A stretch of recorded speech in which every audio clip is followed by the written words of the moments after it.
പ്രധാനമന്ത്രി നരേന്ദ്രമോദി ഇന്ന് flag off ചെയ്യുന്ന അമൃത് ഭാരത് എക്സ്പ്രസ്സിലാണ് നമ്മളിപ്പോൾ ഉള്ളത്. സാധാരണക്കാർക്ക് കൂടുതൽ ദൂരം കുറഞ്ഞ ചെലവിൽ യാത്ര ചെയ്യാൻ കഴിയുന്ന എല്ലാവിധ പുത്തൻ സവിശേഷതകളും ഒരുക്കിയിട്ടുള്ള ഈ ട്രെയിനിൽ സാധാരണക്കാർക്ക് 1000 കിലോമീറ്ററിന് 500 രൂപ നിരക്കിൽ യാത്ര ചെയ്യാൻ സാധിക്കും.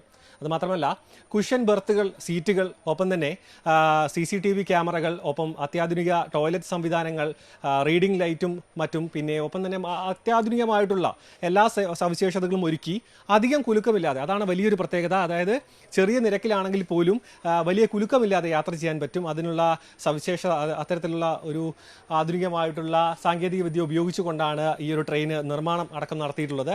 ഇപ്പോൾ ഉള്ളത് നമ്മൾ താമ്പരം വരെ പോകുന്ന അമൃത് ഭാരത് എക്സ്പ്രസ്സിലാണ്. നമുക്ക് ദൃശ്യങ്ങളടക്കം കാണാം. പ്രീമിയം ഫീലാണ്.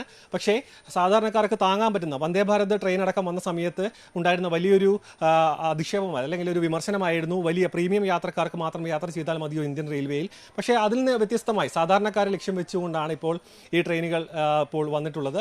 അതിൻ്റെ ഭാഗമായിട്ടാണ് ഇപ്പോൾ ഈ അതായത് നോൺ AC കോച്ചുകളായിട്ടുള്ള നോൺ ACയും ഒപ്പം തന്നെ ജനറൽ കമ്പാർട്ട്മെന്റുകളിൽ മാത്രമുള്ള ട്രെയിനുകൾ അവതരിപ്പിച്ചിരിക്കുന്നത്. ഇതിന് പ്രധാനപ്പെട്ടത്, അതായത് കൂടുതൽ സ്റ്റേഷനുകളിൽ ഇത് വന്ദേ ഭാരത് പോലെയല്ല, കൂടുതൽ സ്റ്റേഷനുകളിൽ ഇതിന് സ്റ്റോപ്പുകൾ അനുവദിച്ചിട്ടുണ്ട്. അതുമാത്രമല്ല, ഇത്തരത്തിൽ അതായത് തിരക്കനുസരിച്ച് ട്രെയിൻ നിരക്ക് വർദ്ധിപ്പിക്കുന്ന ഒരു സാഹചര്യമില്ല. ഫ്ലെക്സിബിൾ ആയിട്ടുള്ളൊരു ചാർജിങ് അല്ല ഇപ്പോൾ റെയിൽവേ ഇതിന് അനുവദിച്ചിട്ടുള്ളത്.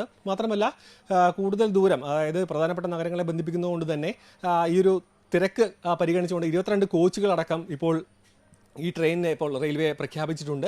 മാത്രമല്ല, വരും ദിവസങ്ങളിലും കൂടുതൽ രാജ്യത്തിൻ്റെ പല ഭാഗങ്ങളിലും കൂടുതൽ ഇത്തരത്തിലുള്ള ട്രെയിനുകൾ പ്രഖ്യാപിക്കാൻ റെയിൽവേ പദ്ധതിയിടുന്നുണ്ട്. സാധാരണക്കാർക്ക് വേണ്ടി ഉദ്ഘാടനം ചെയ്യാൻ പോകുന്ന ഈ ട്രെയിൻ വരും ദിവസങ്ങളിൽ സർവീസുകൾ ആരംഭിക്കും. ഈ ട്രെയിനുകളും നിറഞ്ഞു കവിഞ്ഞ് കേരളത്തിൻ്റെ 2 ഭാഗങ്ങളിലേക്കും കുതിച്ചു പായുന്ന ദൃശ്യങ്ങൾ നമുക്ക് വരും ദിവസങ്ങളിൽ കാണാൻ കഴിയും. ക്യാമറാമാൻ വിനോദിനോടൊപ്പം സാരംഗ് സുധാകരൻ, ന്യൂസ് 18 തിരുവനന്തപുരം. കൂടുതൽ വാർത്തകൾക്ക് news 18 Keralam YouTube channel subscribe ചെയ്യുക.